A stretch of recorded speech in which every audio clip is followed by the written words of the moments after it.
आप लोगों ने कलारी पट्टू का नाम सुना होगा। कैसे बदलेगा कलारी पट्टू का भविष्य?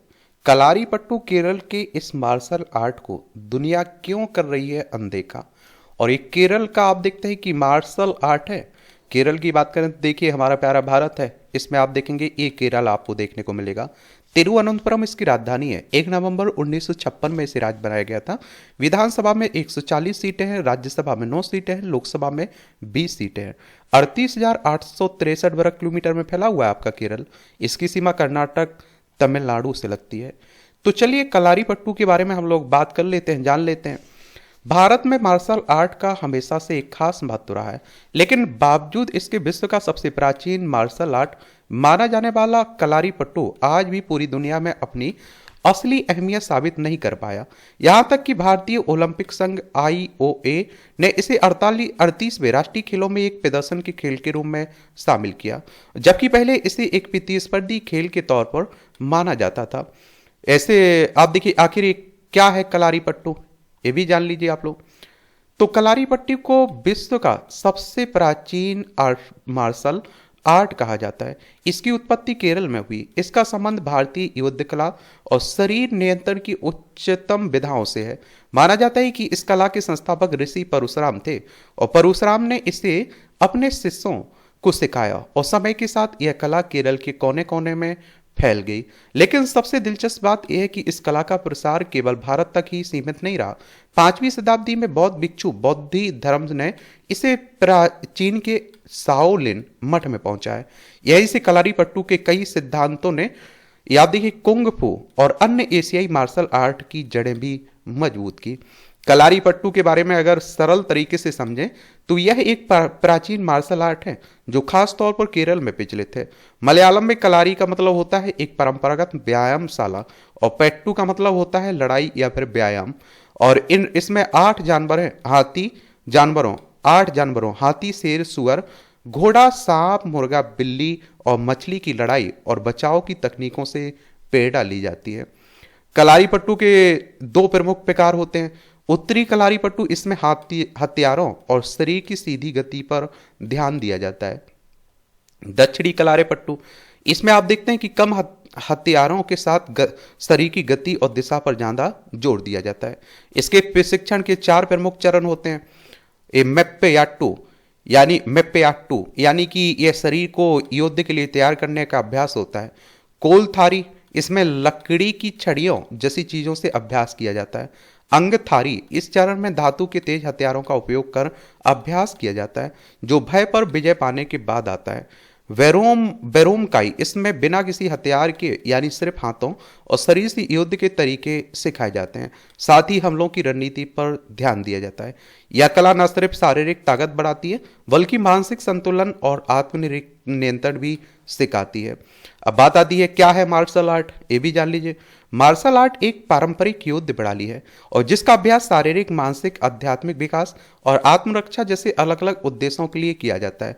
और इसमें विभिन्न तकनीकों का इस्तेमाल किया जाता है जैसे कि हाथों, पैरों, घुटनों, कोहनी और शरीर के अन्य हिस्सों से हमला करना, बचाव करना, संतुलन बनाए रखना। मार्शल आर्ट को अलग अलग देशों और संस्कृतियों में विभिन्न रूपों में विकसित किया गया, जैसे कराटे, कुंग फू, जोडो, ताइक्वांडो, कलारी पट्टू। यह न केवल शारीरिक फिटनेस बढ़ाता है बल्कि आप देखिए आत्मविश्वास, अनुशासन और मानसिक मजबूती भी सिखाता है। आजकल क्यों हो रहा है अनदेखा इसे? तो प्रतिस्पर्धा की कमी और व्यावसायिकता का अभाव। कलारी पट्टी का इतिहास बहुत ही समृद्ध है, लेकिन आज के दौर में इस कला का व्यवसायिक स्तर पर प्रचार और प्रसार उतना नहीं हो पा रहा है। इसका मुख्य कारण यह है कि इसकी पारंपरिक शैली में प्रतिस्पर्धात्मक दृष्टिकोण की कमी। प्रतिस्पर्धात्मक दृष्टिकोण का मतलब खेल में चुनौती और मुकाबला हो ताकि लोग दूसरे से बेहतर करने की कोशिश करें, जबकि अन्य मार्शल आर्ट जैसे कराटे, जूडो, कुंग फू में अंतर्राष्ट्रीय प्रतियोगिताओं का आयोजन बड़े पैमाने पर किया जाता है। कलारी पट्टू में यह व्यवस्थाएं नहीं है। समय के साथ कलारी पट्टू के प्रशिक्षकों ने इस कला को प्रदर्शन कला के रूप में प्रस्तुत किया और जिससे इसे प्रतिस्पर्धात्मक रूप में विकसित करने का मौका नहीं मिल पाया। और इसकी कमी को महसूस करते हुए भारतीय ओलंपिक संघ ने इसे 38वें राष्ट्रीय खेलों में प्रदर्शन खेल के रूप में शामिल किया, जो कि कलारी पट्टू के समर्थकों के लिए बड़ी निराशा का कारण बना। आधुनिकता के प्रभाव में एक प्राचीन कला का संघर्ष। आजकल की पीढ़ी ज्यादातर डिजिटल आधुनिक खेलों की ओर आकर्षित हो रही। क्रिकेट, फुटबॉल, हॉकी जैसे टीम खेलों की लोकप्रियता के सामने व्यक्तिगत मार्शल आर्ट्स की पारंपरिक विधाएं हाशिए पर जा रही हैं। खासकर युवा पीढ़ी को लगता है कि मार्शल आर्ट्स का अभ्यास केवल आत्मरक्षा के लिए करना चाहिए, जबकि कलारीपट्टू एक गहरी और आत्मनिर्माण की प्रक्रिया है जो शारीरिक और मानसिक और आध्यात्मिक स्तर पर आप देखते हैं कि क्या प्रशिक्षण देती है। और आप देखेंगे कि आधुनिकता के इस दौर में जहां व्यक्ति अपनी दैनिक जीवन शैली को आसान और असुविधाजनक बनाने की कोशिश करता है, पारंपरिक कलाएं और शिल्प धीरे धीरे अपिछलित हो रहे हैं। कलारीपट्टू जैसे प्राचीन कला रूपों को सम्मान देना, इन्हें बनाए रखना अब मुश्किल होता जा रहा है। संसाधनों और प्रशिक्षकों की कमी। कलारीपट्टू की शिक्षा बहुत ही खास तरह की होती है और इसके लिए प्रशिक्षकों की जरूरत होती है जो इस कला को सही तरीके से सिखा सके, लेकिन इसके लिए जरूरी संसाधन और प्रशिक्षक आजकल कम मिलते हैं। केरल में तो कुछ स्कूल और प्रशिक्षक केवल केंद्र इस कला को सिखाते हैं, लेकिन अन्य राज्यों में यह अभ्यास उतना लोकप्रिय नहीं है।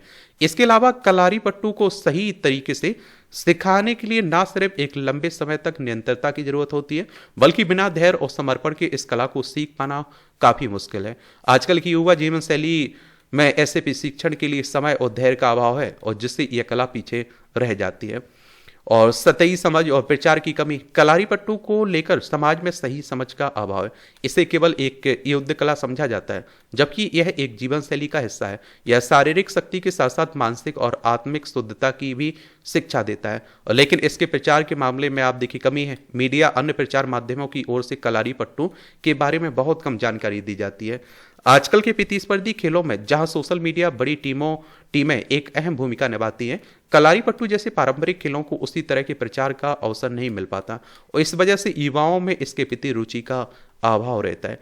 कलारीपट्टू के भविष्य की दिशा। हालांकि आजकल कलारीपट्टू को उतनी पहचान नहीं मिल रही जितनी इसकी जरूरत है, लेकिन इसके कुछ सकारात्मक पहलू भी जो इसके भविष्य को रोशन कर सकते हैं। और पहला आप देखिए, हाल ही में कलारीपट्टू को 37वें राष्ट्रीय खेलों में प्रतिस्पर्धी खेल के रूप में शामिल किया गया था। एक अच्छा कदम था और उम्मीद जताई जा रही है कि भविष्य में इसे और ज्यादा प्रतिस्पर्धी रूप में रखा जाएगा। हालांकि 38वें राष्ट्रीय खेलों में इसे सिर्फ प्रदर्शन खेल के तौर पर आप देखिए रखा गया, लेकिन ये भी संकेत है कि इस खेल को लेकर भविष्य में कुछ सकारात्मक बदलाव हो सकते हैं। दूसरा, अगर इस कला को सही तरीके से प्रमोट किया जाए और इसकी खासियतों को लोगों तक पहुंचाया जाए तो ये फिर से अपनी खोई हुई पहचान पा सकता है।